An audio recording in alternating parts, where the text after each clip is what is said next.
Chapter 13. As he was going out of the temple, one of his disciples said to him, "Teacher, look, what wonderful stones and what wonderful buildings." And Jesus said to him, "Do you see these great buildings? Not one stone will be left upon another, which will not be torn down."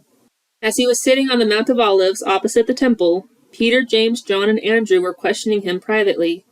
"Tell us, when will these things come about, and what will be the sign when all these things are going to be fulfilled?"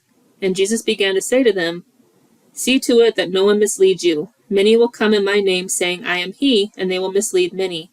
When you hear of wars and rumors of wars, do not be alarmed. Those things must take place, but that is not yet the end.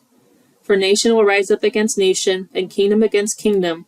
There will be earthquakes in various places. There will also be famines. These things are only the beginning of birth pains.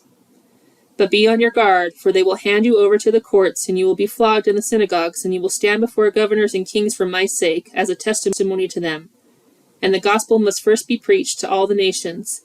And when they arrest you and hand you over, do not worry beforehand about what you are to say, but say whatever is given you at the time. For you are not the one speaking, but it is the Holy Spirit. And brother will betray brother to death, and a father his child, and children will rise up against parents and have them put to death. And you will be hated by everyone because of my name, but it is the one who has endured to the end who will be saved. Now when you see the abomination of desolation standing there where it should not be, let the reader understand. Then those who are in Judea must flee to the mountains. Whoever is on the housetop must not go down, nor go in to get anything out of the house. And whoever is in the field must not turn back to get his cloak. But woe to those women who are pregnant and to those who are nursing babies in those days. Moreover, pray that it will not happen in winter. For those days will be such a time of tribulation as has not occurred since the beginning of the creation, which God created until now and never will again. And if the Lord shortened those days, no life would have been saved. But for the sake of the elect, whom he chose, he shortened the days. And then if anyone says to you, 'Look, here is the Christ,' or 'Look, there he is,' do not believe it, for false Christs and false prophets will arise, and will provide signs and wonders in order to mislead, if possible, the elect. But beware, I have told you everything in advance. But in those days after the tribulation, the sun will be darkened, and the moon will not give its light, and the stars will be falling from heaven, and the powers that are in the heavens will be shaken. And then they will see the Son of Man coming in clouds with great power and glory.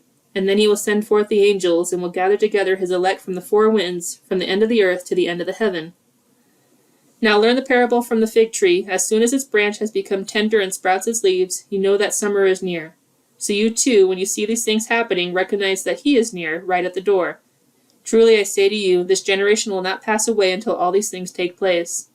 Heaven and earth will pass away, but my words will not pass away. But about that day or hour no one knows, not even the angels in heaven, nor the Son, but the Father alone. Watch out, stay alert, for you do not know when the appointed time is. It is like a man away on a journey, who upon leaving his house and putting his slaves in charge, assigning to each one his task, also commanded the doorkeeper to stay alert. Therefore stay alert, for you do not know when the master of the house is coming, whether in the evening, at midnight, or when the rooster crows, or in the morning, so that he does not come suddenly and find you asleep. What I say to you, I say to all, stay alert.